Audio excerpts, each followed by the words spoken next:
What's up, Jeff? Before I even got in here, I just wanted to point some stuff out to you, man. Basically, you had what we call, or what I call, a catastrophic failure. And the reason why I put catastrophic in the word is because your bias resistor is blown on this board. Okay, there's an indication of at least you have one blown pill. I'll have to check both of them, but just physical evidence, you've got a bare minimum of one transistor that's blown. If you take a look at this right here, how this is discolored, this started taking a little bit more of the load and it pretty much stuck in the oscillation. If you take a look at the old output combiner, that thing has toasted all the way through, so it appears that when this thing blew, you didn't know that it blew, and you pretty much stayed on the key for a little while after it blew. And usually, I'm not saying all the time, but usually whenever a bias resistor like this right here blows, that is an indication that the voltage was a little high. Not all the time, but usually. Now, I have seen at times where I've had two transistors blow instantly, like together, then this blow, because then this right here is taking more of a load to ground. But this is supposed to be DC only, but RF can still shoot back this direction through these this choke right here, although it's not supposed to, but it can under certain situations. So I'm going to have to get in here, and this is technically a good little repair here, man. All the work I do is under warranty, but since you got this thing repaired and modified by me, of course I can't warranty transistors, but all the work I do is warranty, my friend. So it looks like this, I think me and you both were pretty astonished that none of the transistors were blown when you sent the thing to me, remember? So it looks like they were just on the edge of going. Just is what it is. But I'm going to go ahead and tell you now, man, if you have another issue with this amp, it would be wise to go ahead and just replace all 4 transistors if you do have another issue in the future. Hopefully you just got one blown pill, and I'll do my dangest to find a transistor over here that matches it. I've got 4 right here I just removed from my unit, but the problem is these are a little low in HFE, so those pretty much are just good for drivers. I don't like to use, when I say low HFE, you can see they were already low when whoever put these in the unit I took them out of. Now they're down to 2 and 3, meaning they ain't got much life left on them.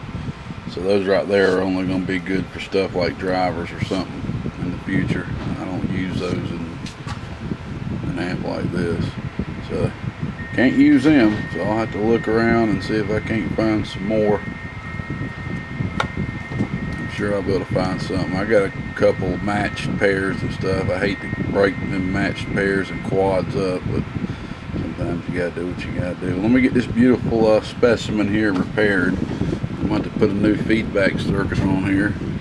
I mean, I don't have to, but it's discolored. I don't like leaving stuff in amps that's discolored. I'm going to replace your combiner, replace your bias resistor, and the voltage divider circuit, and get down here and check these caps right here. Sometimes these caps will lose a lot of value when the transistor goes. I'm going to replace these 10 ohms. Go ahead and replace both of them, and see if we can't get this thing brought back to life pretty quick, man. I know you got to run it for a little while before this happened, but just want to make sure you're not overdriving it, brother. Make sure your dead key's not too high and all that, okay? All right, man. We'll be back. Hey, brother. You got some bad news, man. I don't know how the living hell you did this. This is definitely something I do not see every day, but you blew all 4 of your transistors. Usually that's something you see when somebody hooks up something backwards. But I mean, yes, you could hook something up backwards so you had this split apart, but still I doubt you did that. That's red, red, black, black. But they don't appear to be have hooked. See, if they were hooked up backwards, they would all be shorted equally, and they're not all shorted equally. Some of them are shorted from base to emitter. Some of them are completely shorted. Some of them are shorted from. Those are pretty much the two types of shorts. But anyway, I put your two replacement transistors in and went ahead and tested the amplifier, and it still wasn't working. So I went ahead and tested each section and found out that this section right here was not giving no output. So I went ahead and removed the transistors, and we have two blown transistors, man. Like I said, this does not happen every day. So that right there is completely blown. When it says unfaulty component, that means it's blown from base to emitter, base to collector. It's blown from all four directions.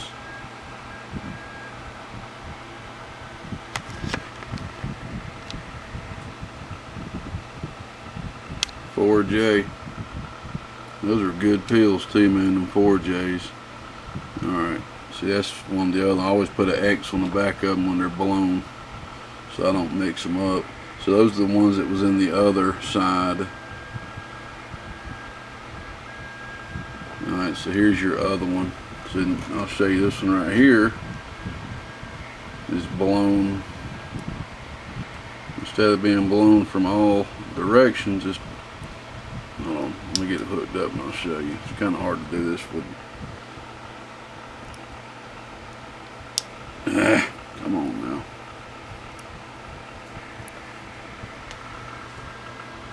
Alright. Good thing about the Atlas is you don't have to have them color coded. You just hook them up and they'll detect their own. Alright. See, it's reading as a diode or diode junctions. That's meaning it's blown on one of the junctions instead of both. And you will see the green. See, it's reading from red to blue, which is collector to base, but is not reading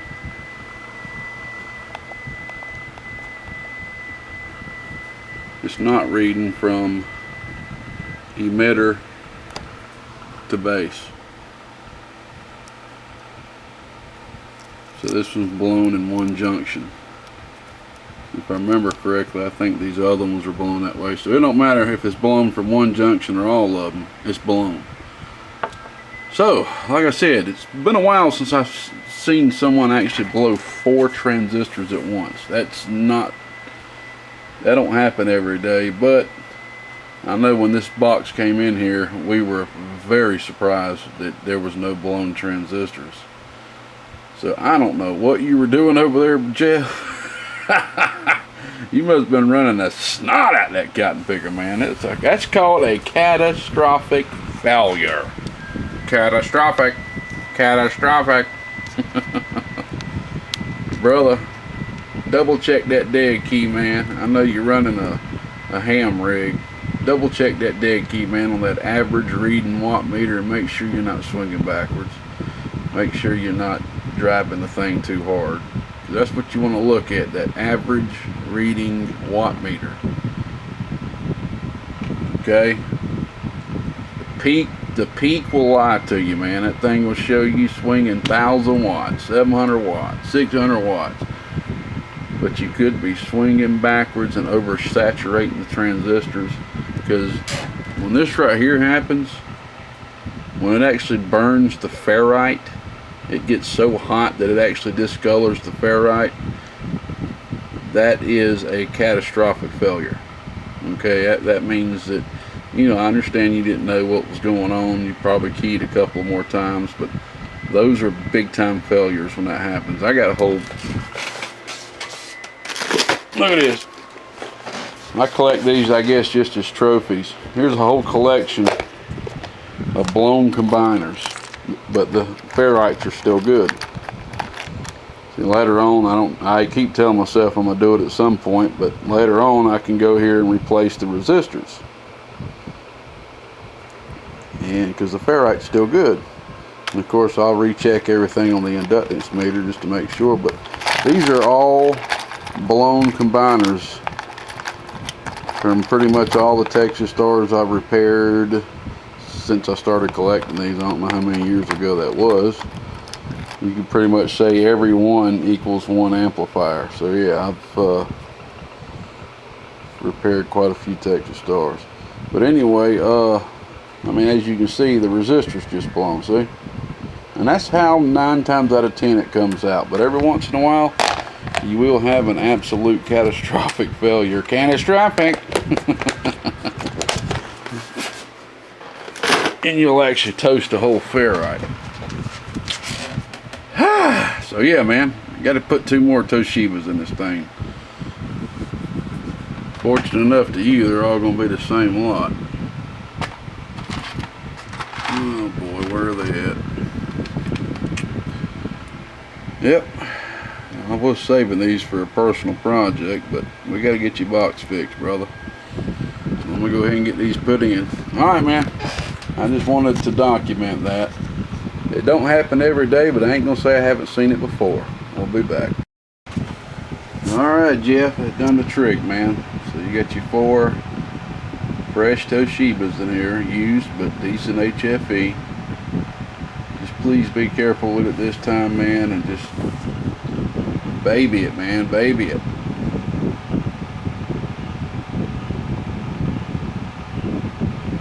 Even these being used, man, some places they'd make you pay $50, $60, sometimes even higher.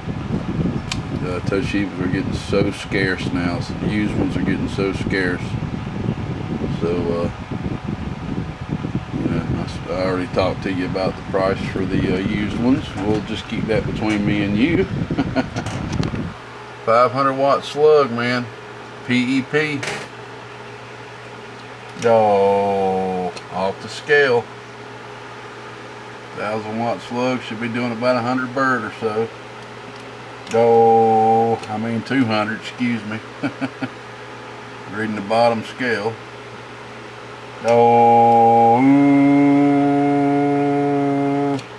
here's your input reflect, 5 watt slug in reverse.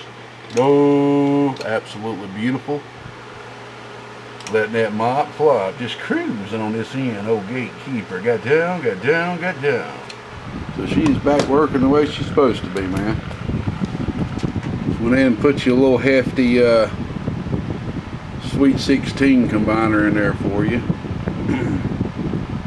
I really don't know why, I just thought I'd do it for you. Let's see here, I had to put you a new feedback circuit. All the 330s were still fine. I went ahead and replaced these 10 ohms down here just to match the ones down here. Down over here, they were still good. Like I said, I had to replace this right here. Okay, the bias voltage is fine. I actually cut it down just a tad bit, about 0.64 volts instead of about 0.7, just to be on the safe side. So the bias is good, equal on both boards, and you're ready to rock and roll again, man. I'm sorry you had a catastrophic failure like that. That was pretty catastrophic, no doubt about it. Old gatekeeper said that. Thanks for hanging in there with me, Jeff. I'll get this top back on here and fire it up one more time when the fan's hooked up just to make sure all is well, which I know it'll be. Alright, man, I know you spent a little bit of cash on this box, man, but hey, it is what it is. Sometimes you just got to go through that with these things, man. They can be expensive. That's why it's always good to baby them. Make sure your dead key ain't too high. And see, this is what I'm talking about. I'm on the RMS scale right here, okay? Turn the box back on. This is the RMS scale. Look what I'm dead keying. Now I'm dead keying what, like 20 watts? Can you see me swinging forward? No. See, So you need an RMS, average reading watt scale, and make sure that you're swinging forward. I mean, it's better to not be swinging at all than to be swinging backwards. And I'm telling you, man, you can sit there and be dead keying something crazy like 400 watts, especially running a driver or something like that. I know a lot of people run drivers with these 500s, and I get it, I really do. Me personally, man, I don't run a driver in the 500, I just run my radio. I mean, yeah, man, I mean, I put you a good radio on it, that's all you need, man. You want it to last. I ain't talking against anybody that do run drivers for 500s. I know people run drivers of 500s for many years. But just me personally, and I can just put a good radio on a 500, man. I don't like to push it no higher than 300 bird. That's just my personal preference. No more than 300 bird swing. At that point, she's probably going to be swinging around 600-700 watts, somewhere around there. I'm happy with that, man. Once you truly learn the dB log table and understand the dB log table, you don't try to squeeze that extra power out of it, because you understand it ain't going to do no good for you. All it's going to do is more heat and more damage on your amplifier. That's all. So it makes no sense. But I know we all like to see that needle moving a little bit more forward, don't we? Alright, man, let me get out here. I gotta get to bed. We going. Bye-bye.